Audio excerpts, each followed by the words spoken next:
Welcome everyone. As we have discussed yesterday regarding training and development, within which we proceeded with training objectives.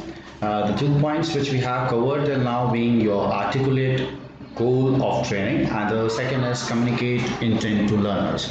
So we came up with the second aspect, second point, where we identified that the cleaning or clarifying the intent to the learners will be removing the role ambiguity to the individual employees. The third point when we reach to, that is called provide means for evaluation from training objective. So when we provide any individual training related to any area, we actually draft certain areas where we get certain parameters to evaluate someone's performance. So when we look forward for training objective, it's not only just to narrate, nurture certain kind of content to the individual, but also it will be providing evaluation related criteria through which we'll be assessing individuals' performances. Now, when we look forward for the further aspects, this also provides us that when we look forward for training objective, it is also providing us assistance in context of selection of material, content and methods. Let's just understand what is the difference between these three, being material, content and method.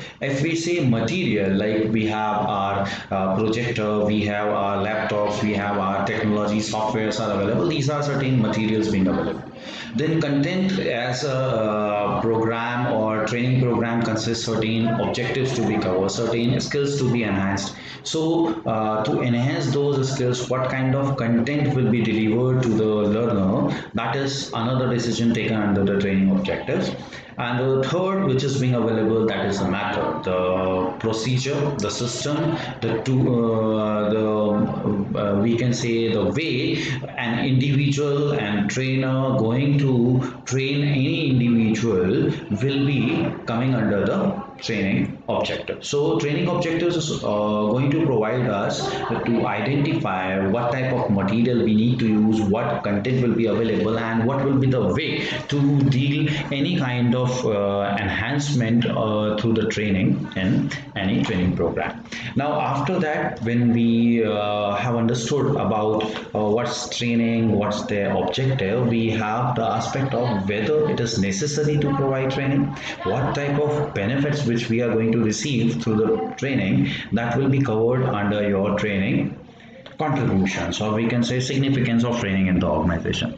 Now when we look forward to human resource practices, once we have acquired any individual in the organization, we have certain targets, and these targets are ultimately contributing towards the organization's benefit. Now with respect to that, we actually look forward for, in context, if we just take an example of production, we can identify, we can take a help of the optimization concept, where in the production aspect we try to utilize our resources optimally and enhance the outcome with lesser resource utilization. So if we train any individual regarding their different dimensions of competencies that broadly being covered under knowledge, skills and abilities of individual, we enhance individuals' chances to come up with increased productivity. So the training is going to contribute in context of skill enhancement. Ultimately outcome will be increase in the productivity of individual. Now once the productivity enhancement is available, how the training will be including this, just take an example. We just studied about Kaizen, a practice which we use in different organization. What it says, that is there is a continuous improvement. So with respect to continuous improvement, when we look forward for, the individual is not only able to process the different methods, the individual is not only able to come up with the system which is being followed in the organization, but also able to bring certain modifications, certain improvements in the existing system, and provide certain benefits or facilities through which the quality of current work can be improved.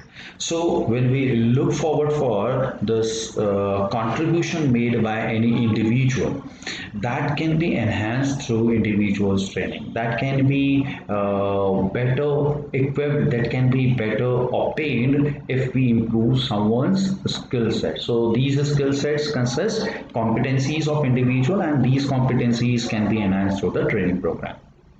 Now, once the person is coming up with the training that is not going to fulfill the present performance standards, like if the person is being nurtured over certain skill set, so the person will be definitely able to perform the present performance related, present job related criterias. Along with that, that person will be able to have, we can say, well equipped for the future related demands. If just taking an example, if you are good enough with the present skills, if you are good enough with all the requirements set of your competencies, then definitely it will be easy for you to prepare for the future. It will be easy for you to accomplish the future related needs, and you can help the company in that regard. So when a person being provided training, it also contributes to have a person to have a helping hand for the future related purpose too. Now, nevertheless, it is being the last, there is another aspect available that we can say through training we can improve organization climate. Now, how we can say the organization climate is going to be improved? When we have training sessions, there is interaction taking place between the different individual employees, maybe never interacted, being a part of the organization, never interacted with each other, or maybe in a case of they have interacted but that interaction being formal or very limited. So this training session, these training programs enhances the interaction duration, enhances the informal conversation between the people, and once the people are into informal bonds with each other, the climate of organization becomes healthier. So when we look forward for training indirectly or sometimes directly, when you are able to enhance the skills of every individual and they are able to take every input as a positive input, so it is possible for the organization to have improvement in the climate. The next, when we look forward for your training aspect, it is going to improve the health and safety. Now, the training which makes individual aware about the different consequences related to different work, the different consequences or different work related hazards, and different measurement which can be taken by any individual with respect to their we can say protection, with respect to their health aspects. So when a training is being provided, there are aspects related to health and safety being improved. Like simple example, there is a common training session which is taken for every individual employees, that is called firefighting.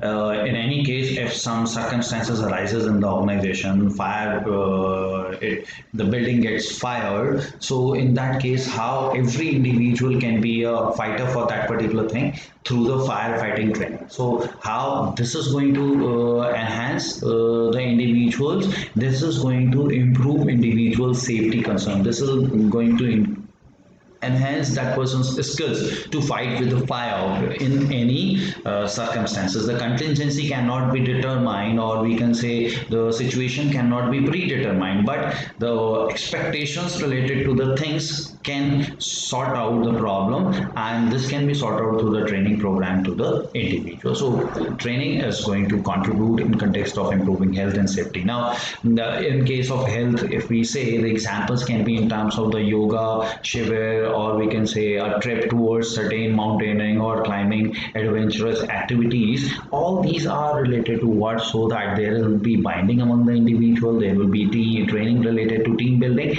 and there will be health concerns improvement, or we can say there will be a removal of our health concern, and safety can be given to the individual employees.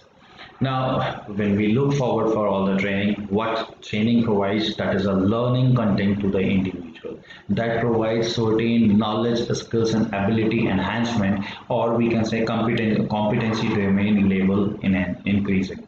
So when it takes place, this contribute in two dimensions. Either the person look forward for their growth within the organization, or the person look forward for the growth outside the organization. In both the cases, the person receives the personal growth. Within the organization, the procedure which is being followed in the organization is called succession planning. And when the person identifies growth outside the organization, that will be called the career planning for the individual. So in any case, the person will be enhancing in his or her competencies, and the growth opportunities for that individual also get enhanced.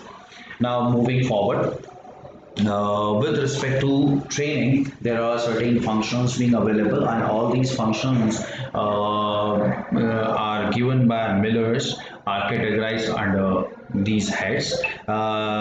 These particular functions are also with reference to the training process, which we will be studying further after this. So when we look forward for all these functions, these are actually defining what are the things being done under the training process. So we'll be studying things in detail, but here with respect to the training functions, these are research, analysis, development, operation and evaluation. Just taking a glimpse how the things are working in these heads. So when we look forward for research of what we do in training, research related to what we have to give to individual. So we need to know what the individual requires. We will be giving the inputs against the inputs required by the individual. So first, what we need to research? We need to research what type of training an individual is looking forward for, what that person is needed in that particular dimension. And once we know about all these particular things, we should collaborate these things in our terms so that we actually give the right content to individual. Now just taking an example inside it, a research will be consisting getting the information about the individual's needs for any kind of training. And analysis is the next one, where we identify from those needs, we identified what set of content need to be provided to any individual. Let's just take example for this. If a student need to be get developed in context of personality, if that person has to be developed under the personality dimension, so what we need to have, we might have different dimensions, like we can have interview session, we can have speaking sessions, we can have that person's behavioral aspects. All these are the multiple dimensions available. Now the need which we have received through the research is improving the personality of individual. When we did the analysis, we'll be checking to improve the personality, whether the person is looking forward for a presentation skills, whether a person is looking forward for a kind of skills through which his hesitations can be removed, a language skills that person is looking forward for, behavioral skills that person is looking forward for. So analysis will be providing what, that which dimension of personality development has to be narrated to the individual. So research will be providing the overall criteria for the, we can say, development or needs for training, whereas analysis is going to identify what type of content we can take into consideration.